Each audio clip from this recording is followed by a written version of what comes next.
अस्सलाम वालेकुम वरहमतुल्लाहि वबरकातुहू। आज शहर में निकले हैं कुछ लोग मेरी शख्सियत बिगाड़ने में।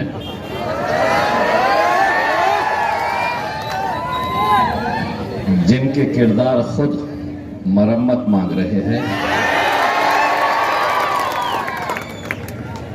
टीवी के ऊपर आपने भारतीय जनता पार्टी का एडवर्टाइजमेंट आपने देखा होगा। 4 जून के लिए बचा के रखिए भाई।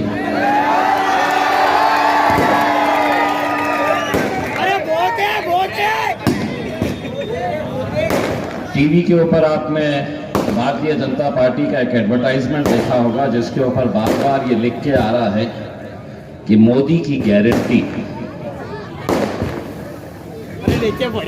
मोदी ने खुद ने ये गारंटी दी है कि हम कितना भी सर पटक ले औरंगाबाद में जीतेगा तो इम्तियाज जलील ही। मेरे भाइयों, बुजुर्गों, नौजवानों, साथियों, मैं सबसे पहले तो इस मौके के ऊपर आप सभी लोगों का तहे दिल से शुक्रिया अदा करने के लिए आया हूं। ये आप लोगों की मोहब्बत, आप लोगों का जोश जज्बा था कि जिसकी वजह से महाराष्ट्र से इकलौता एक मुस्लिम एमपी चुनकर आया और उसे चुना कर लाने में जितना योगदान मुसलमान भाइयों का था उतना ही योगदान मेरे दलित भाइयों का भी था।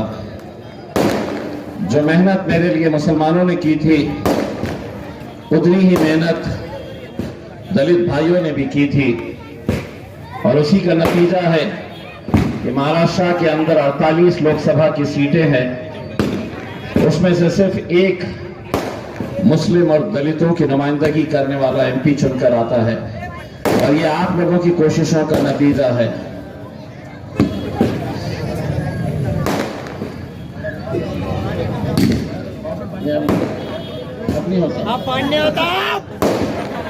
अब एक मरतबा वो शुरू हो गया तो मोदी की जैसा है, फेंकते ही रहता है, फेंकते ही रहता है।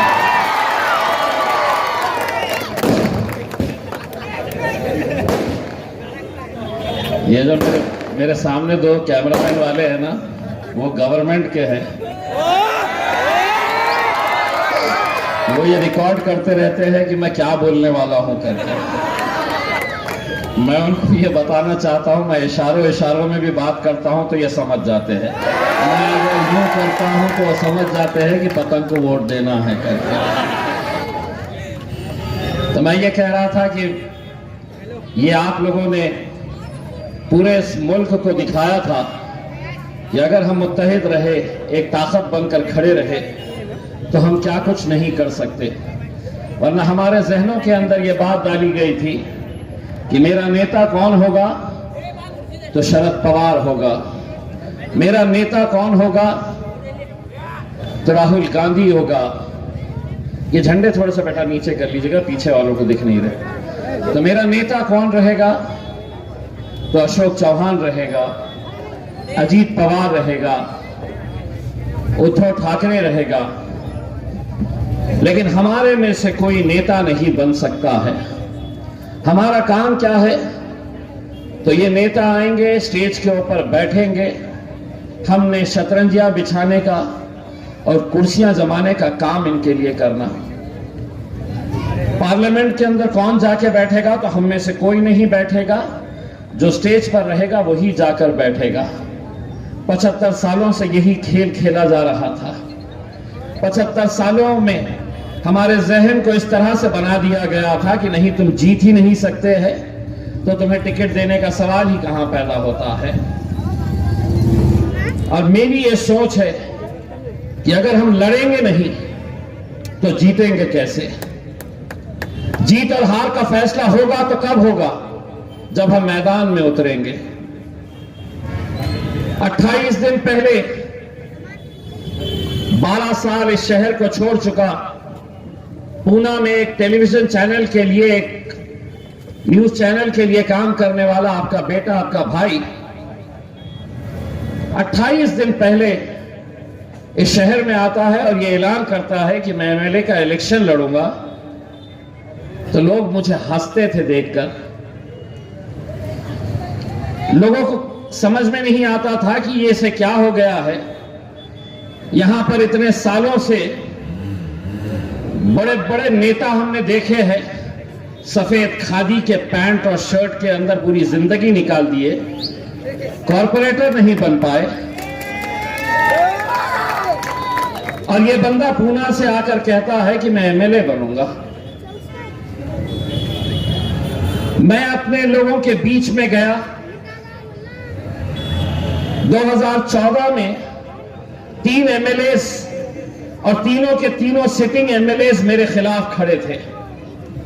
शिवसेना से प्रदीप जायसवाल, भारतीय जनता पार्टी से किशन चंद तनवानी और कांग्रेस पार्टी से एमएन शेख साहब, ये 3 लोग मेरे खिलाफ खड़े थे। बाहर से आया हुआ एक उम्मीदवार, पॉलिटिक्स के अंदर कोई लेना देना नहीं, खानदान में दूर दूर तक कोई राजनीति के अंदर नहीं, लेकिन मैंने कहा कि मैं लड़ूंगा और अपनी आवाम को यह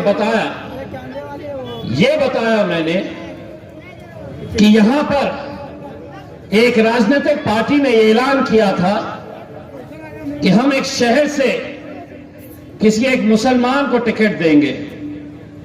तो मांगने वाले कौन? टिकट चाहिए किसको? तो शहर के जितने भी लुच्चे, लफंगे, बदमाश लाइन में खड़े हैं, मुझे आमदार होना है, मुझे टिकट चाहिए। मैं लोगों से यह कहता कि तुम्हारी नुमाइंदगी ये कैसा कर सकते हैं ये लोग जिनके खुद के किरदार मरम्मत मांग रहे हैं, कैसा ये तुम्हारी नुमाइंदगी कर सकते हैं? एक दोस्त ने कहा, तुम तो नौकरी छोड़ के आ गए हैं, तुम खुद क्यों नहीं कोशिश करते, तुम खुद क्यों नहीं लड़ते, तुम दूसरों को क्यों कहते हो लड़ने के लिए? मैंने उस रात सोचा कि मैं दूसरों को कह रहा हूं, मैं क्यों नहीं कोशिश करूं? फिर ख्याल आया वो बात कि कोशिश करने वालों की कभी हार नहीं होती।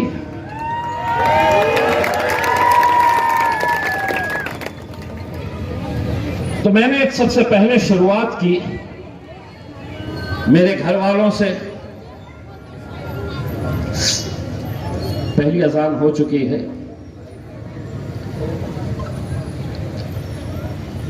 तो मैंने घर वालों से बात किया। मेरा छोटे भाई से पूछ रहा था, सुबह सुबह नींद में से उठ के आया, मेरा छोटा भाई जॉब पे जा रहा था। मैंने उसको कहा, सुनो मैं इलेक्शन लड़ने का सोच रहा हूं। उसने मेरी तरफ देखा ही नहीं, वो शूज पहन रहा था, उसको लड्डू बोलते हैं घर में। तो मैंने कहा, लड्डू मैं इलेक्शन लड़ना चाह रहा। उन्हें फिर मेरी तरफ देखा नहीं, बिल्कुल नजरअंदाज कर रहा। तो बोला, यार मैं सही बोल रहा हूं, मैं इलेक्शन लड़ना चाह रहा हूं। तो उन्हें बाहर निकलते थे, तुम अलग सुबह सुबह मजाक करना शुरू कर देते हैं, बोल के चले गया। मैं अपनी बेगम से पूछा, लड़ूं क्या? तो जवाब उसने दी, आज नाश्ते में क्या खाना चाहते हैं? बोला, मैं इलेक्शन लड़ने की बात कर रहा, तुम पूछ रही नाश्ते में क्या खाना चाहते हैं? मतलब सबको ऐसा लग रहा था कि कोई मुझे सुनने के लिए तैयार। मेरी वालदा उस वक्त हयात थी, मेरे बड़े भाई के पास बहरीन में थी। मैंने उनको फोन किया और मैंने कहा, मम्मी मैं सोच रहा हूं इलेक्शन लड़ लूं। तो मेरे मम्मी ने ये सोचे कि मैं नौकरी वोकरी छोड़ के आ गया, अब घर में बेकार पड़ा हुआ हूं 2-4 दिन से, तो मेरा दिमाग को सटिया गया है। तो मैं बोला, मम्मी इलेक्शन लड़ लूं क्या? तो बोले, तुम एक काम करो, तुम पूरी फैमिली को लेके दुबई आ जाओ। मैं बोला, यार कोई साथ ही नहीं दे रहा मेरे को इलेक्शन लड़ने के लिए, बोल रहा हूं तो कोई हाथ पकड़ने को तैयार ही नहीं है। तो मेरा लड़का है ना बिलाल, उस वक्त वो कुछ 10वीं में था, मैं उसको घर में फैजी पुकारता हूं। तो मैंने उसको पूछा, मैं बोला, फैजी मैं सोच रहा इलेक्शन लड़ लूं करके। तो उसने बोला, डैडी लड़ लो, मजा आ जाएगा। अरे मैं बोला, मिल गया, कोई तो एक मिल गया अपने को सहारा, उतर जाओ। अब जब उतरा, ऐलान किया, मैं भड़कल गेट के मकान में रहता था, तो ऐसे झुंड के झुंड लड़के आते थे देखने के लिए ये मोजज़ा कहां से आया है करके। उसमें इतने सारे लड़के आते थे देखने के लिए, यार ये पूना से आ गया, बोला एमएलए लड़ेगा करके। उसमें मैंने उस वक्त नौजवानों से क्या कहा था कि तुम इतने सालों से किसको वोट दे रहे हैं? तो किसी ने कहा कि हम कांग्रेस को दे रहे हैं, किसी ने कहा हम राष्ट्रवादी को दे रहे हैं, किसी ने यह नहीं कहा कि हम भाजपा को दे रहे हैं या शिवसेना को दे रहे हैं। मैंने कहा अगर तुम कांग्रेस को दे रहे हैं, तुम राष्ट्रवादी को दे रहे हैं, तो जीत के कौन आ रहा है? या तो भाजपा आ रही है या शिवसेना आ रही है। एमपी के इलेक्शन में मैंने कहा कि तुम किसको वोट देते हो, तो किसी ने कहा हम कांग्रेस को देते, किसी ने कहा हम राष्ट्रवादी को देते। मैंने कहा फिर 20 साल से तुम्हारा वोट क्या हो रहा, जीत के कौन आ रहा? तो खैरुद्दीन मामा आ रहे अपने। तो मैंने कहा कि 20 साल तुम वोट डालते रहे, वो जीतते रहे, तुम डालते रहे, वो जीतते रहे।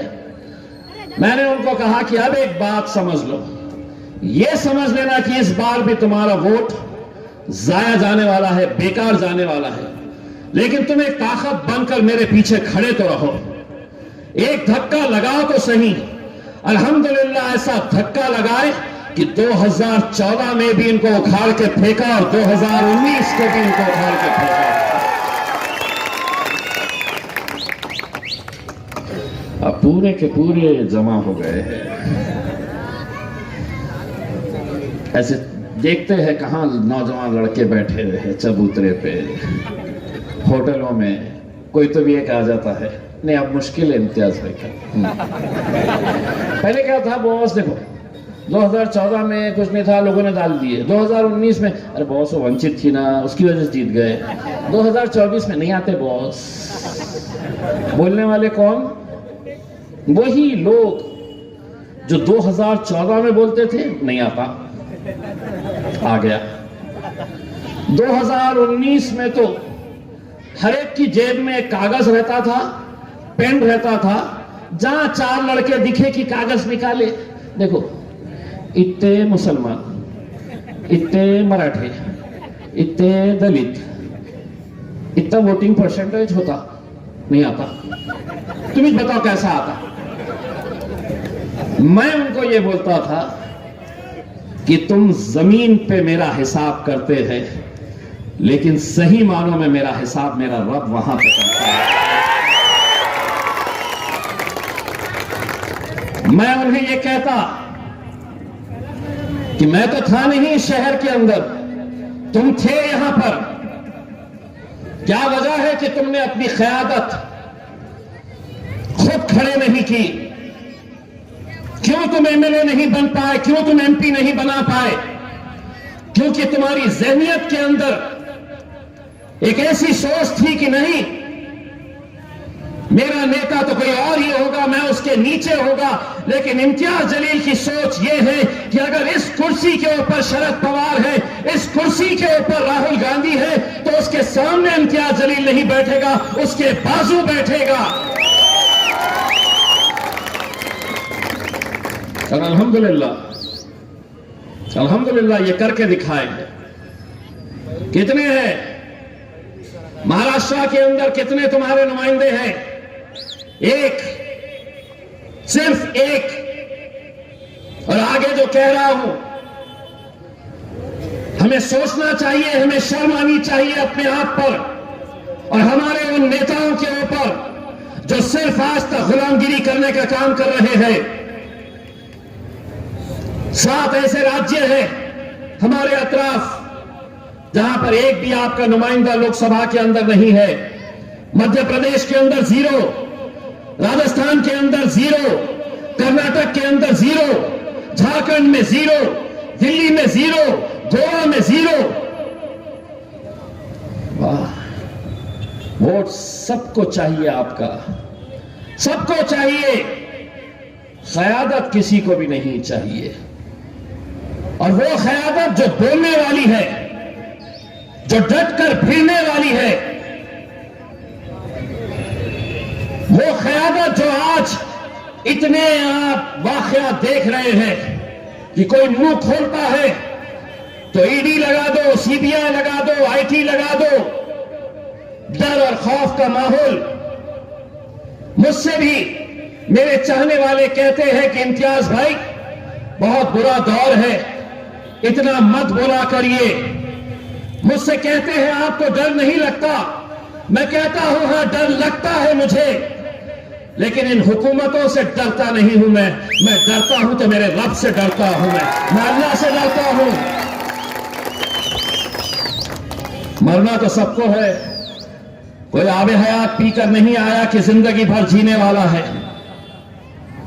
फैसला तुम्हें करना है कि गीदड़ की जिंदगी जीना है या शेर की जिंदगी जीना चाहते हैं। मैं शेर की जिंदगी जीना चाहता हूं, और तुम्हें इन मुसलमान नेताओं ने गीदड़ की जिंदगी जीने के लिए कह रहे हैं।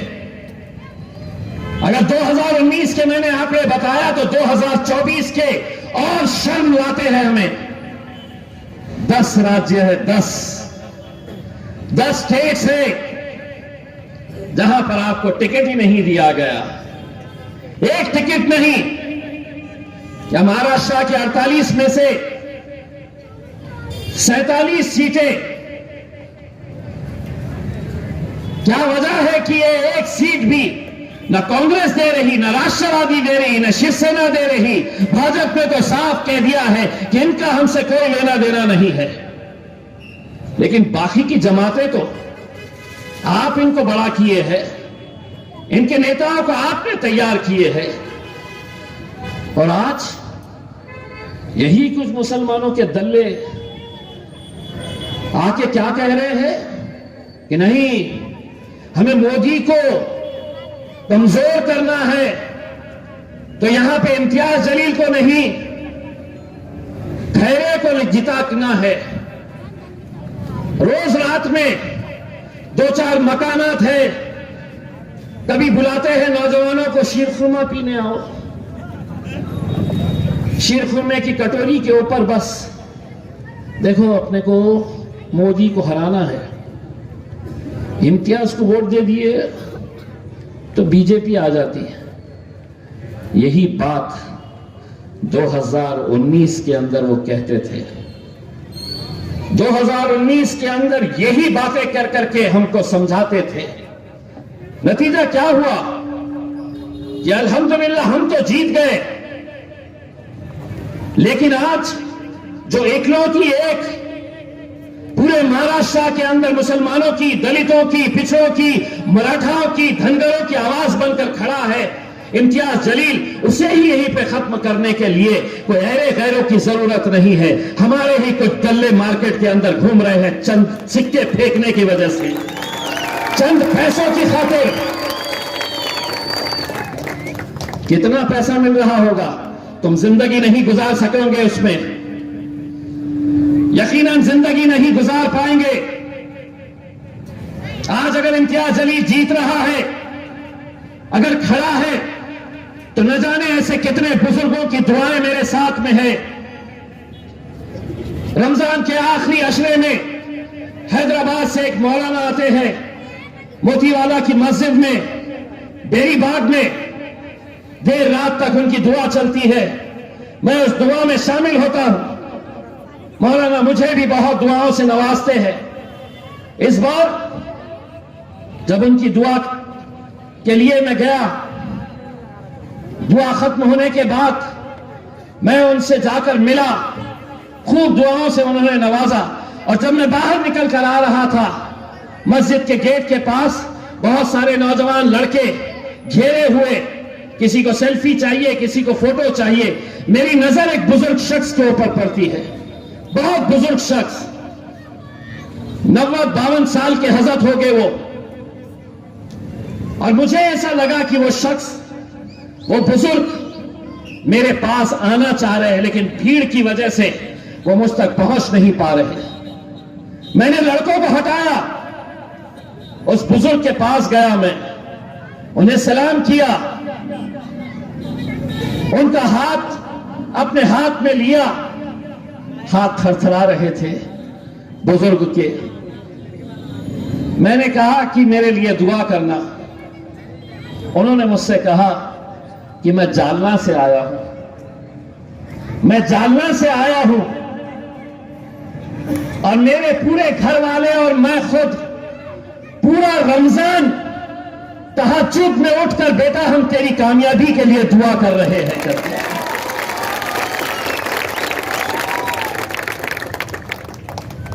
वो हजरत थरथराते हुए हाथों के साथ वो रो पड़े। उस दिन मुझे ये एहसास हुआ कि ना वो मुझे वोट देने वाले हैं, ना मेरे चुनावी क्षेत्र का हिस्सा है वो। क्या वजह है कि उनका पूरा घर रमजान के इस मुबारक महीने के अंदर तहज्जुद में उठकर नमाज पढ़ रहा है और मेरे लिए इबादत कर रहा है। कुछ तो रहा होगा एक रिश्ता। क्या उन्हें महसूस होता होगा?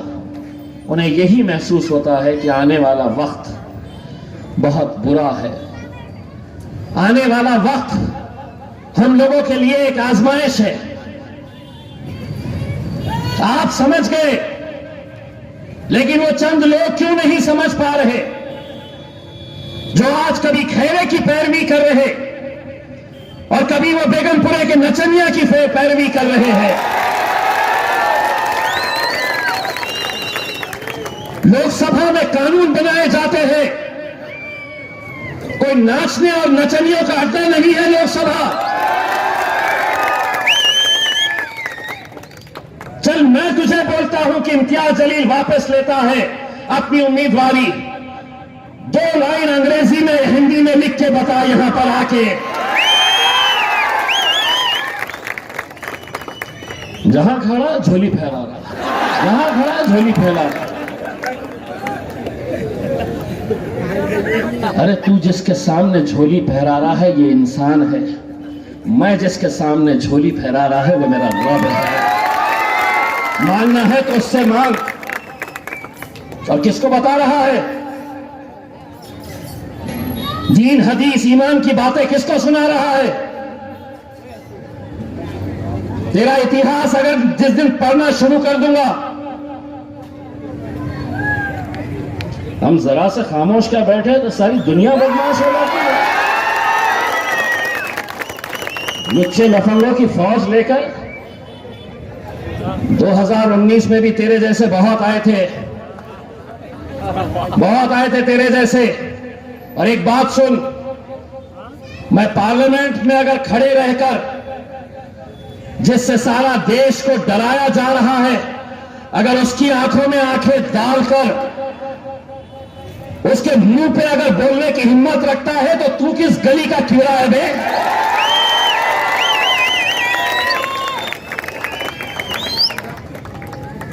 मैंने कहा चिल्लर लोगों के मुंह नहीं लगूंगा, लेकिन कभी कभार ऐसा हो जा रहा है कि वो समझ रहे हैं कि मेरी खामोशी मेरी बुज़दिली है। एक बात समझ ले बेटा, सर झुका के चलता हूं तो सिर्फ खौफ खुदा से।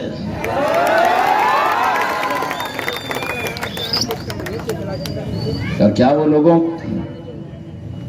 को ये नहीं पता है, दीन हदीस की बातें करने वाले लोग, कि चंद्रकांत खैरे को वोट दो। ओफ ओफ।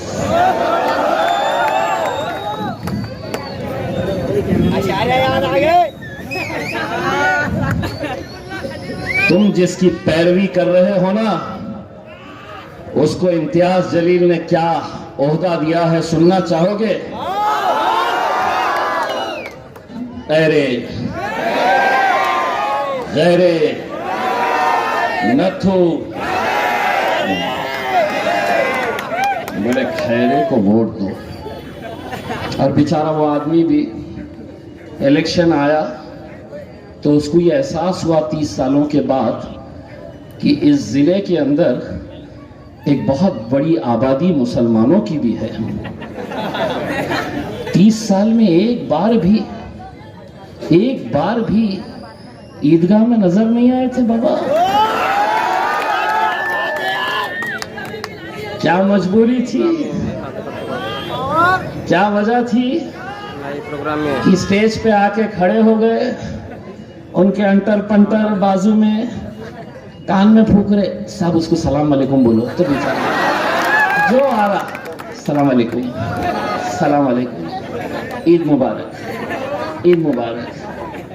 कम से कम इतना क्रेडिट तो मुझे देना पड़ेगा कि 30 सालों में उसे मस्जिद तक तो लेकर आ गया है।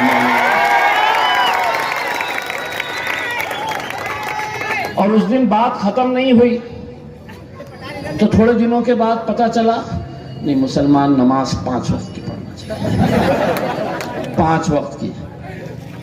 मैं बोला ये कौन से मौलाना के साथ बैठ रहा है, इतना दीन की बातें कर रहा है। नहीं, मुसलमान 5 वक्त की नमाज पढ़ना चाहिए और नमाज पढ़ के जब बाहर आना चाहिए, लोग खड़े रहते तो सब ठीक हो जाता। उसको क्या मालूम, मेरे सामने जिस दिन आया तो मैं लाहौल पढ़ के फूंक दूंगा।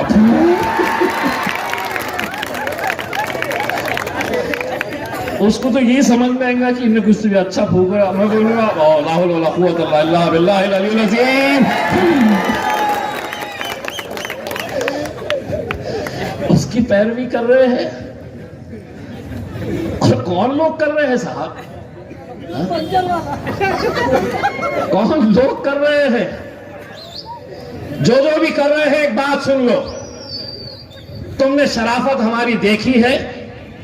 4 जून के बाद तुम्हारा एक एक का हिसाब इंशाअल्लाह करेगा इम्तियाज।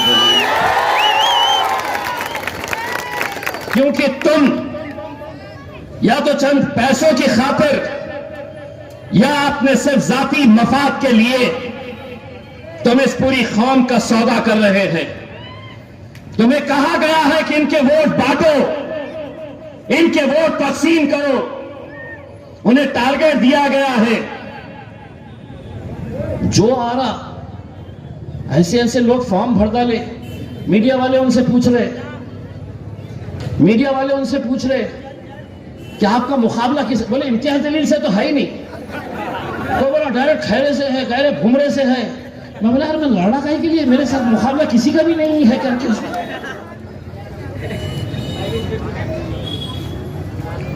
तो सवाल यह पैदा होता है कि क्यों आज आपकी इस क़यादत को खत्म करने के लिए साजिशें रची जा रही है? क्या वजह है? किसी एक ने बताना। आज 2019 को जब मैं देखता हूं, 2024 पे जब नजर डालता हूं, 19 में जब मैं गांव में जाता था, कन्नड़, गंगापुर, वैजापुर, सोएगांव, लोगों को मेरा नाम तक नहीं पता था, नाम तक नहीं पता था। दलित समाज पूरी ताकत के साथ खड़ा था, लेकिन दूसरे समाज के लोगों को जब मैं कहता था कि मैं लोकसभा का इलेक्शन लड़ रहा हूं, बोलते थे तुम चुनाव का है। मैं कहता था इम्तियाज जलील, तो मेरा नाम भी वो बराबर से नहीं। और आज 2024 के अंदर अगर इम्तियाज जलील जाता है तो 2-2 घंटे तक मेरे हिंदू भाई वहां पर फूल हार लेकर खड़े रहते हैं अपने भाई का इस्तकबाल करने के लिए। क्यों हो रहा है?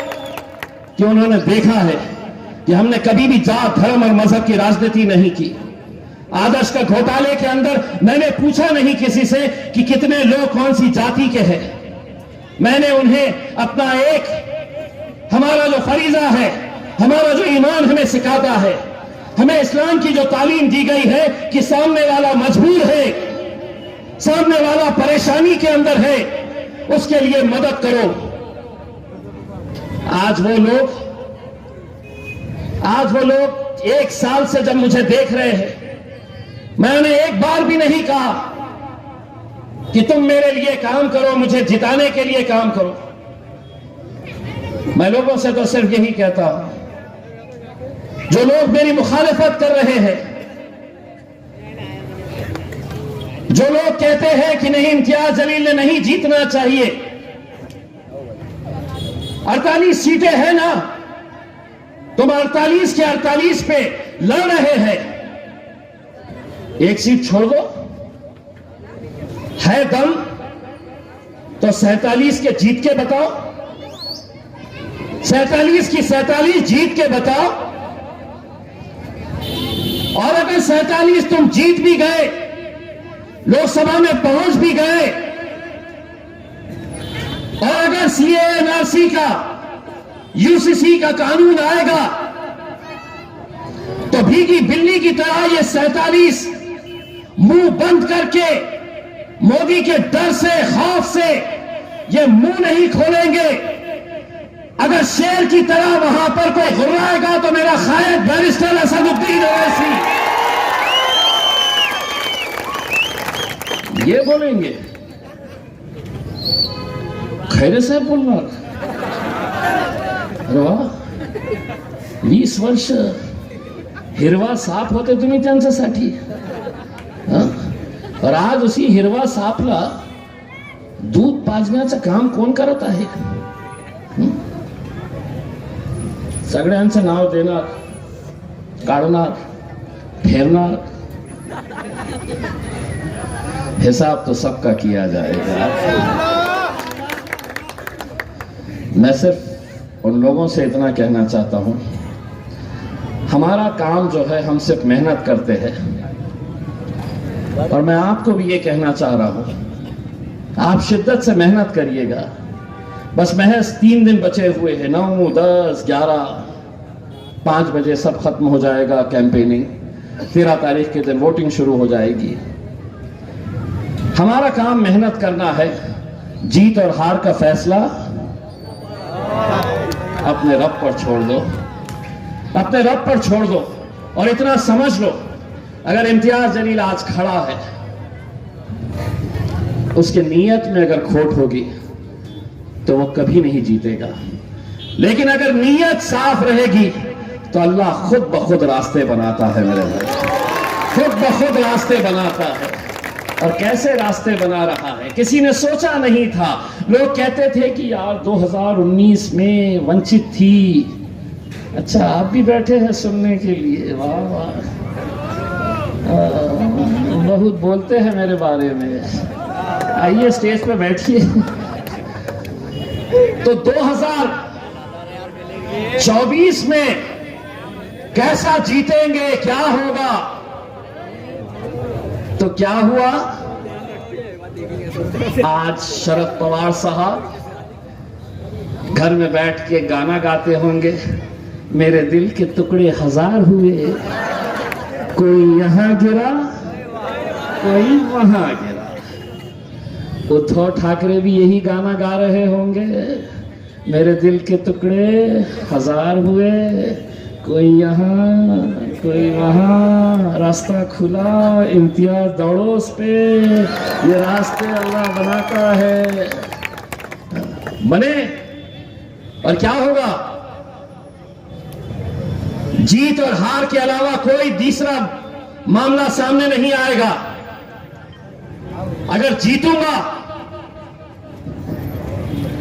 तो ये जीत इम्तियाज जलील की नहीं रहेगी मेरे भाई, ये जीत इन लोगों की रहेगी, ये जीत उन माओ की रहेगी, उन मेरी माँ और बहनों की रहेगी। अभी मैं हमारे खातून का एक प्रोग्राम था, बहुत सारे लेडीज वहां पर आए थे, मस्तूरात आए थे वहां पर। मैं कभी उन्हें मिला नहीं, कभी देखा नहीं, लेकिन वो जब आकर मेरे सर पे हाथ रख रहे थे तो वो यही कह रहे थे कि बेटा तेरे लिए हम 5 वक्त नमाज में तेरे लिए कामयाबी की दुआ कर रहे हैं। क्यों कर रहे हैं?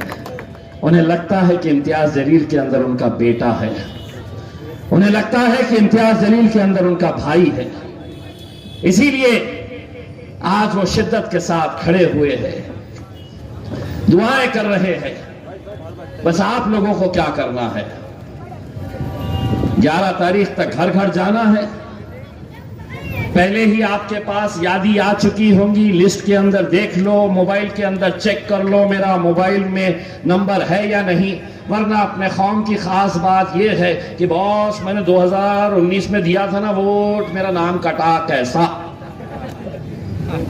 और 13 तारीख के दिन आके आस्तीन चढ़ा के मेरा नाम कटा कैसा। आप अभी से चेक करिए, देखिएगा आपका नाम है। सुबह उठिएगा, फजर की नमाज पढ़िएगा, शिद्दत से अल्लाह से दुआ मांगिएगा। 13 तारीख के दिन पहले अपने घर वालों का, और आप लोगों से अदबन ये गुजारिश करना चाहता हूं, कुछ कोशिशें ये हो रही है कि कुछ इलाकों के अंदर माहौल को थोड़ा सा गर्म कर दिया जाए, ताकि हमारे घर की हमारी माएँ और बहनें वोट डालने से निकलने के लिए परहेज करें, उन्हें रोक दिया जाए घर में। मैं भी करूंगा, अगर बाहर सड़क के ऊपर कुछ मामला गड़बड़ा है, किसी चीज की फिक्र नहीं करना। कहीं ऐसा ना हो जाए कि साहब यहां पे तो सब ठीक चल रहा है, वो वहां के आगे के इलाके के अंदर कुछ गड़बड़ हुई। कोई फिक्र करने की जरूरत नहीं। जो काम आपको दिया गया है, जो इलाके में आप बैठे हुए हैं, वहां पर डट कर बैठे रहिए। 6 बजे के बाद मैं हूं ना, फिर बस आपने अपने घर वालों का वोट डलवाइएगा। 13 तारीख का दिन, एक दिन आप मुझे दे दीजिएगा। फिर मीडिया वाले मुझसे पूछते हैं कि 2019 के अंदर कितना यकीन था तुम जीतेंगे। मैं कहता हूं 100% यकीन था मैं जीतूंगा। बोले 2024 के अंदर कितना विश्वास है कि तुम जीतोगे। मैं कहता हूं 200% विश्वास है कि मैं जीतूंगा। 13 तारीख तुम मुझे दोगे और इंशाल्लाह हिंदुस्तान को हम दिखाएंगे कि 4 जून को जब नतीजे आएंगे तो हिंदुस्तान का सबसे बड़ा जश्न मेरा औरंगाबाद शहर इंशाल्लाह मनाएगा। बहुत बहुत शुक्रिया। अल्हम्दुलिल्लाह। कितने मिनट बात की वो कुछ बता नहीं सके। मेरे पास तो हिसाब किताब नहीं है, मगर मैं जानता हूं कि पूरे 20 साल में 20 मिनट भी पार्लियामेंट में जो शख्स ने, जो आपके उम्मीदवार ने आपकी बात नहीं कही हो, क्या वो आपके वोटों का हकदार हो सकता कि नहीं हो सकता। दोस्तों और साथियों, दूसरा उम्मीदवार आपके सामने बैठा है, इम्तियाज जलील, पार्लियामेंट में तूफान मचाने वाला।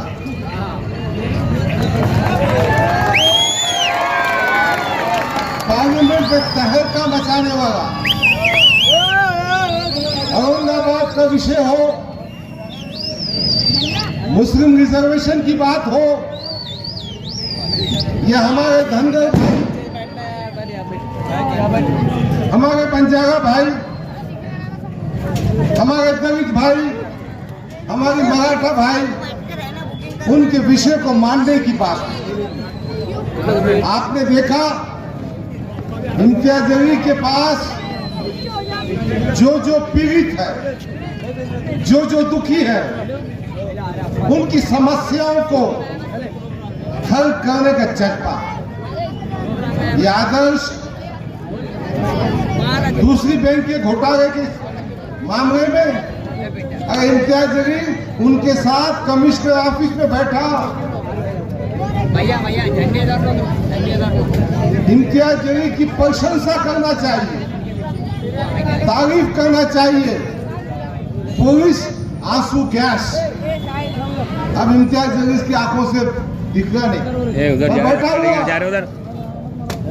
क्यों बैठा हुआ है? कि उनकी जो पूंजी जमा की हुई थी, उनकी जो संपत्ति थी, उस पे बैंक आदर्श घोटाले के माध्यम से डाका डाला गया है। ये इम्तियाज जलील है। औरंगाबाद में, इस शहर में प्राइम मिनिस्टर आवास योजना, प्रधानमंत्री के नाम से एक योजना चलती, उसके माध्यम से गरीबों को मकान बनाकर दिए जाते हैं। मैं दिल्ली में था, यहाँ के डिविजनल कमिश्नर का मुझे फोन आया, भाई जरा इम्तियाज को समझाओ, आपके खासदार को समझाओ। मैं क्या हुआ क्या भाई? मालूम ये हुआ कि इम्तियाज जलील ने प्राइम मिनिस्टर आवास योजना, प्रधानमंत्री आवास योजना, जो औरंगाबाद के नक्शे के कागज पर थी, उसका विषय उठाया और ये सब की और पेशी करा दी। ये है आपका इम्तियाज जलील। डिविजनल कमिश्नर आके बैठा, कलेक्टर आके बैठा, अर्बन सेक्रेटरी आके बैठा, अर्बन मिनिस्टर आके बैठा। वो जो है ना इम्तियाज जलील देता नहीं किसको ढील, वो इम्तियाज जलील। अरे वो कितना हुआ पार्टी है, अच्छों की बात लगाता वो, मगर बात आपके हक के लिए, आपकी मदद करने के लिए। हमारे पास वाट लगाने वाला उम्मीदवार भी है नहीं। उन्होंने क्या किया, शराब की दुकानें लगा दिया, पूरे समाज की वाट लगा रहा हो। घूमरे साहब भारत मंत्री है भाई, उनके प्रतिज्ञा पत्र पे आप देखिए 27 शराब की दुकानें उनके बच्चे और बीवी के नाम पे। वाह वाह वाह, ये नशा मुक्ति का काम कर रहा, वो नशा भगाने का काम कर रहा। वाह भाई वाह। बहरहाल आज आपके सामने मैं बड़े फख्र से कह सकता हूं कि इम्तियाज जलील ने आपका हक अदा किया, इम्तियाज जलील ने आपकी नुमाइंदगी की। आज एक बार फिर हम आपके सामने इम्तियाज जलील के हक में वोट मांगने आए। अजीजा ने गिरामी, मेरे दोस्तों भाइयों, ये हमारे दलित भाई यहाँ रहते हैं, हमारे दूसरे समाज के लोग रहते हैं। मैं पूरी ताकत से कहता हूं, अगर ये शहर में अमन और अमान है, कायदा और सुव्यवस्था है, तो इम्तियाज जलील का पावर है। वो अब सुने थे ना, शाहगंज का टावर, अब ये पावर को अपने कहां भेजने का है, पार्लियामेंट में। संदीप भाई, हमारा ये संदीप भाई ये वार्ड में काम करता, हमारे दूसरे साथी भी काम करते हैं, ये सब जानते हैं। देखो होता कैसा, जो जरा काम का आदमी रहता है ना, उसको टाइम भी जरा कम मिलता है। 5 साल में से 2 साल कोविड में गए, बचे 3 साल। 3 साल के बाद यहाँ पे 2 मंत्री, दानवे अंबादास, विरोधी पक्ष नेता, भागवत करा, अब भूमरे साहब, विकास के कामों में इन्होंने अड़थड़ा लाने का काम किया।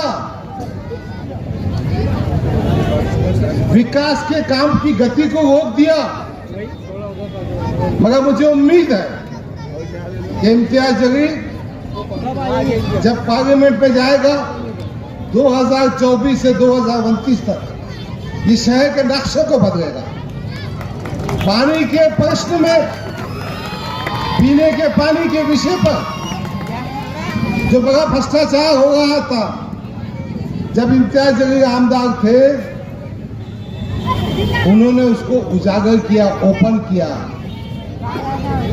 मैं कहता हूं एक ऐसा सुशिक्षित काबिल जो आपके विषय को पार्लियामेंट में बता सकता, एक ऐसा ताकतवर जो हुकूमत से दबता नहीं, क्यों तो ना अपने पास कुछ गफरा है, ना सफरा है, अपने कोई परेशानी की बात ही नहीं है, अपन क्लीन पार्टी है, ना अपनी शराब की दुकान है, ना हफ्ता वसूली है। मैं खैरे साहब का नाम नहीं ले रहा, बात समझ में है तुमको? खैरे साहब का हफ्ते से कोई जान दो, चलो बात खत्म। मगर एक बात मैं कहना चाहता हूं कि भाई आपकी मोहब्बत, आपकी सरपरस्ती, आपका आशीर्वाद हमारे लिए बहुत महत्व रखता है।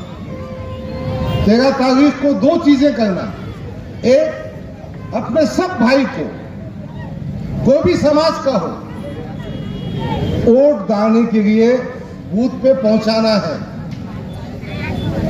मेरे भाषण का फायदा, मेरे इस संवाद का फायदा उसी वक्त होगा जब हम हमारे वोटर को बूथ तक पहुंचाए। दूसरी बात, उसको बताना होगा ऐसा सांसद भेजो ना जो पी कर आउट हो जाए या जिसको कुछ बात भी करने नहीं आए, या ऐसा सांसद भेजो जो कुछ बात कर सके, अपनी बात मनवा सके। बहरहाल इम्तियाज जलील की निशानी बटन है, 7वें नंबर पर है, उस बटन को दबाना है और इम्तियाज जलील को कामयाब करना है। यही गुजारिश करने मैं आपके बीच आया हूं। शुक्रिया, खुदा हाफिज, जय भीम, जय मीम, नमस्कार। अस्सलामु अलैकुम वरहमतुल्लाहि वबरकातुहू। मुझे बताया गया है कि यहाँ हमारे दलित भाई भी मौजूद हैं। तो दलित भाइयों का जो सम्मान है वो ये है कि हिंदुस्तान में जो दलित हैं वही असली हिंदुस्तानी है। इसके अलावा मैं किसी को असली हिंदुस्तानी कम मानता हूं। देश आपका है, देश आपका है। ये औरंगाबाद में मैं पहली बार आया हूं। इम्तियाज भाई का चुनाव है। इम्तियाज भाई हिंदुस्तान के ऐसे मेंबर ऑफ पार्लियामेंट हैं जिनके बारे में पूरा हिंदुस्तान ये जानता है कि ये बेहतरीन सेकुलर और हर आवाम की, हर इंसान की बात करने वाले सांसद हैं। औरंगाबाद को ये शर्फ हासिल है कि आपका बेटा, आपका भाई इम्तियाज जलील जब पार्लियामेंट में खड़े होकर मोदी के सामने उनकी आंख में आंख डालकर जब अपनी बात रखते हैं, औरंगाबाद की मसले मसाइल को उठाते हैं, तो मैं समझता हूं आप लोग का भी सीना फक्र से चौड़ा हो जाता होगा कि आपने एक ऐसा बहादुर, ऐसा जंगजू, ऐसा लड़ाका पार्लियामेंट में भेजा है जो बेखौफ भारतीय जनता पार्टी की सरकार के सामने, प्रधानमंत्री के सामने अपनी बात रखता है, अपने लोगों के हक की बात रखता है। ये चुनाव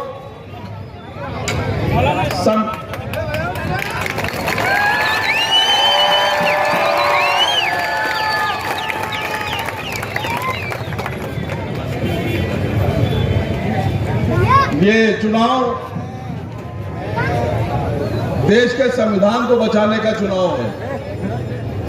ये चुनाव हिंदुस्तान की एकता और अखंडता को बचाने का चुनाव है। आपकी लड़ाई सीधे तौर पर भारतीय जनता पार्टी से है। यह आपका फर्ज बनता है कि आप भारतीय जनता पार्टी को उखाड़ फेंकने में अपना सहयोग करें और वो आपका सहयोग होगा आपका एक वोट, और वो वोट आपको देना है इम्तियाज जलील साहब को। मैं इम्तियाज जलील साहब की तरफ से यह वादा कर रहा हूं, ये जो तथाकथित सो कॉल्ड सेकुलर है, ये आप लोगों से बोलते होंगे कि सरकार नहीं बन रही है एमआईएम की, ये बोल रहे होंगे, लेकिन मैं इम्तियाज भाई की तरफ से ये वादा कर रहा हूं कि जब सरकार भारतीय जनता पार्टी की हटेगी और अपोजिशन की सरकार बनेगी, तो राहुल गांधी से पहले अगर कोई अपोजिशन के साथ खड़ा होगा तो वो इम्तियाज जलील साहब और असद ओवैसी साहब होंगे। तो इस धोखे में मत आइएगा, इस धोखे में बिल्कुल मत आइएगा कि सरकार नहीं बन रही है तो इम्तियाज जलील को वोट ना दो। इम्तियाज जलील एक ऐसा आदमी है जिन्होंने साबित कर दिया कि इस 5 साल में न जाने कितने कांग्रेस के लोग, शिवसेना के लोग, एनसीपी के लोग, पूरे हिंदुस्तान में और दीगर पार्टियों के लोग अपने फायदे और मफाद के लिए बीजेपी के साथ चले गए। अगर कोई पहाड़ की तरह खड़ा रहा बीजेपी के खिलाफ तो वो आपका सांसद इम्तियाज जलील है। पूरी की पूरी शिवसेना चली गई। शरद पवार के भतीजे जो उनके उत्तराधिकारी कहलाते थे वो भी चले गए। आपके महाराष्ट्र में कितने लोग चले गए बीजेपी में? आपने अकेला चुनकर भेजा था। मैं तो ये कह रहा हूं कि 48 सांसद हैं, 48 सांसद में 47 सांसद बीजेपी में जा सकते हैं। अगर कोई बीजेपी से लड़ सकता है तो वो इम्तियाज जलील है। मैं मोदी जी के खिलाफ इसलिए हूं, मैं बीजेपी के खिलाफ इसलिए हूं कि भारतीय जनता पार्टी की सरकार, प्रधानमंत्री मोदी देश की आवाम की मोहब्बत के खिलाफ है। मैं अपने उन दलित भाइयों से कुछ चंद बातें कहना चाह रहा हूं कि ये आपसे कहते हैं कि मुसलमानों के साथ ना जाओ, इनके साथ ना जाओ, उनके साथ ना जाओ, हमारे साथ आओ, हम तुम्हारा भला करेंगे, हम तुम्हारे हमदर्द हैं। ये वो लोग हैं, ये वो आरएसएस वाले लोग हैं कि जब मुसलमान इस हिंदुस्तान में नहीं थे, मुसलमान इस हिंदुस्तान में नहीं थे, मैं तब की बात कर रहा हूं जब मुसलमानों का वजूद हिंदुस्तान में नहीं था तो दलितों को सड़क पर चलने का हक नहीं था। जब दलित सड़क पर चलते थे तो सड़क धोई जाती थी। मैं उस हिंदुस्तान की बात कर रहा हूं, सुन लो दलितों भाइयों, मैं उस हिंदुस्तान की बात कर रहा हूं कि जब हिंदुस्तान में मुसलमानों का वजूद नहीं था, इस दुनिया में मुसलमानों का वजूद नहीं था। उस वक्त जब खेत में मजदूरी करना होती थी दलित आता था, जब कुआं खोदना होता था तो दलित बुलाया जाता था, जब मंदिर बनना होता था तो दलित बुलाया जाता था। लेकिन जब मंदिर बन जाता था तो मंदिर में प्रवेश दलित नहीं कर सकता था, कोड़ों से मारा जाता था।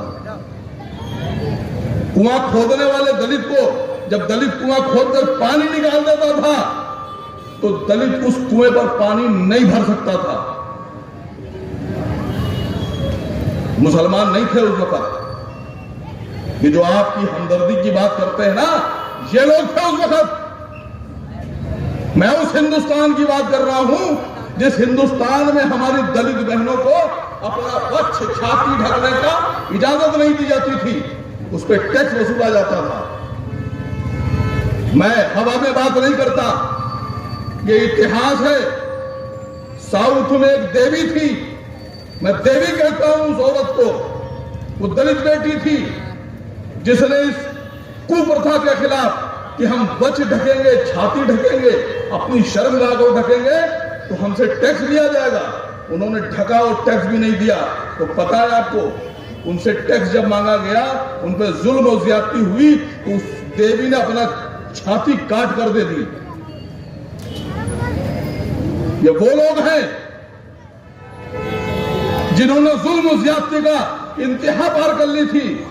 और आपको पता है ये जो वक्ष ढकने वाली जो प्रथा थी जिस पर टैक्स लिया जाता था, ये किसने खत्म की थी? बताइए किसने खत्म की थी?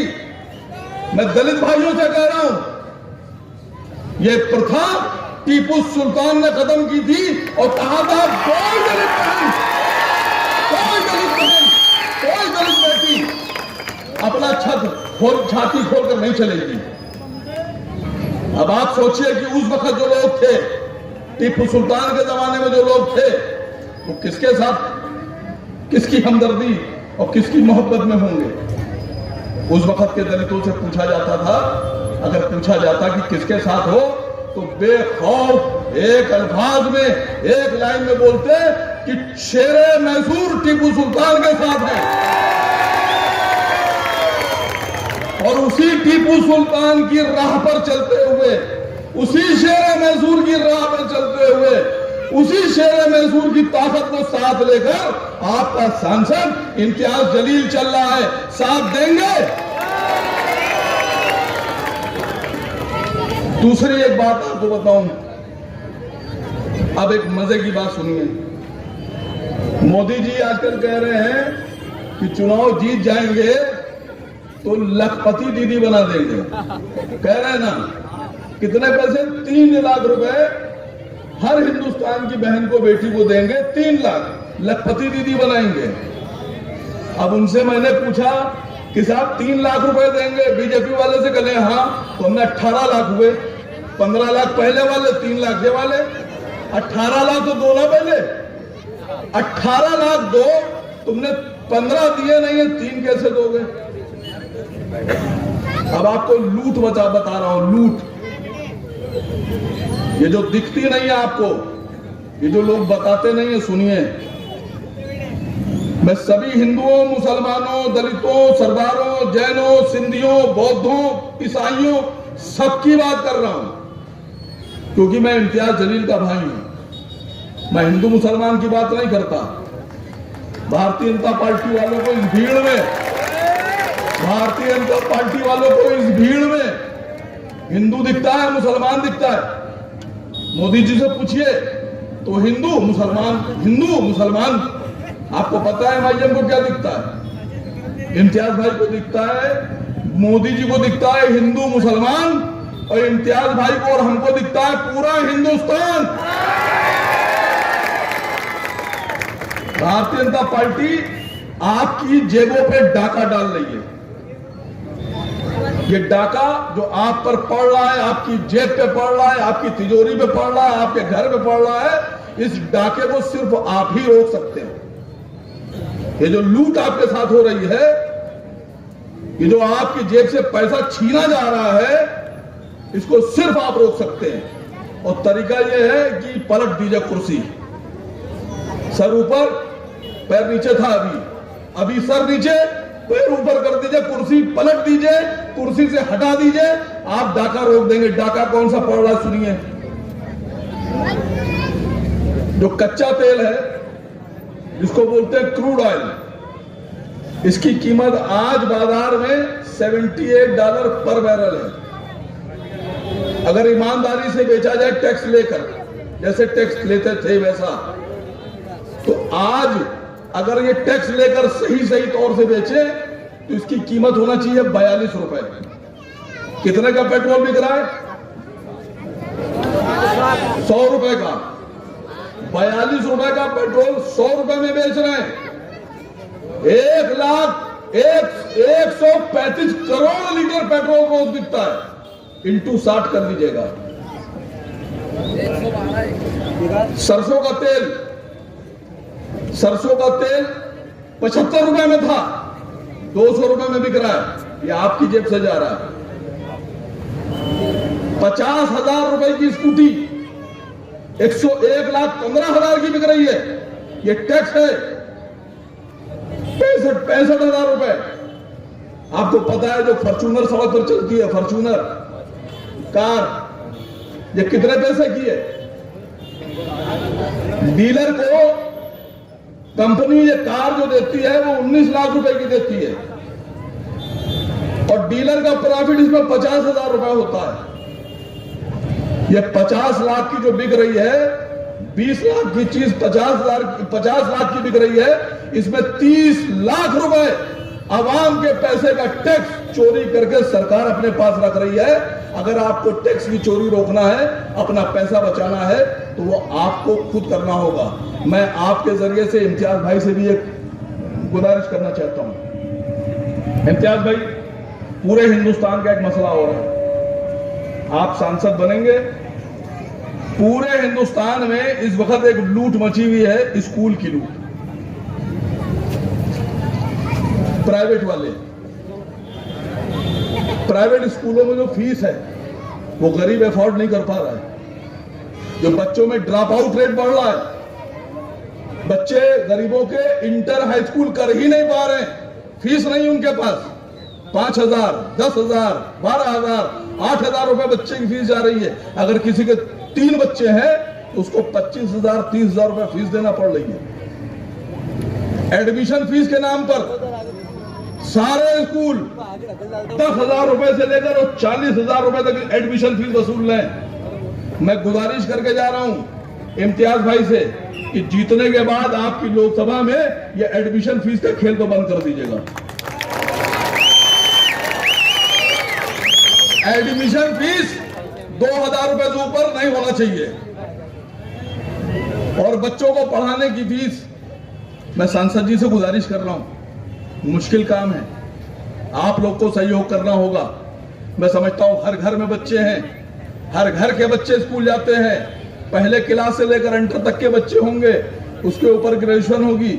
मैं सांसद जी से गुजारिश कर रहा हूं, मैं एक लड़ाई भी लड़ रहा हूं इसके ऊपर कि सबसे पहली बात तो आप एक मुद्दा उठा दीजिएगा लोकसभा में, वन नेशन वन एजुकेशन। जब एक लाइसेंस से पूरे देश में पेट्रोल बिक सकता है, एक डिग्री से पूरे देश में डॉक्टर एमबीबीएस की डिग्री लेकर कहीं भी प्रैक्टिस कर सकता है, तो गरीब का अमीर का बच्चा अलग अलग एजुकेशन क्यों लेगा? एक बोर्ड होना चाहिए।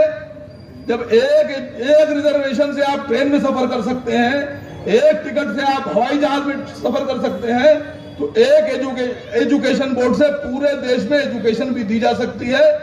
सरकार से आप निवेदन कर दीजिएगा, फीस कम होना चाहिए प्राइवेट स्कूलों की, तभी लूट बंद होगी।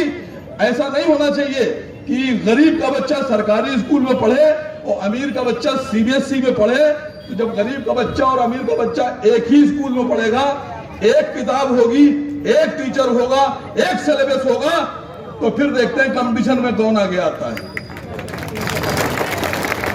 मैं अपनी बात यहां खत्म करना चाहता हूं, मुझे आगे भी जाना है। आप लोगों से एक वादा लेना चाहता हूं।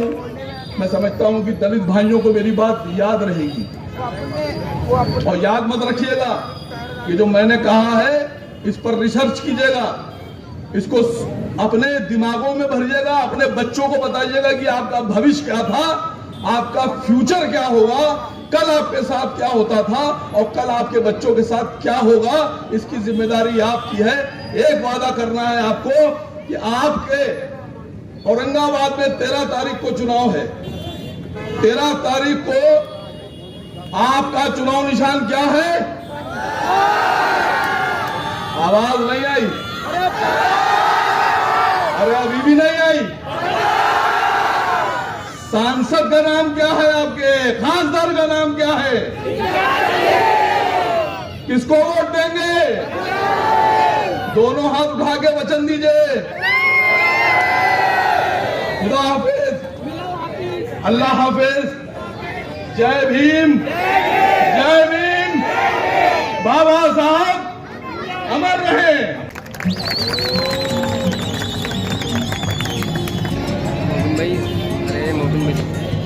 ये हमारे राष्ट्रीय प्रवक्ता हैं, नेशनल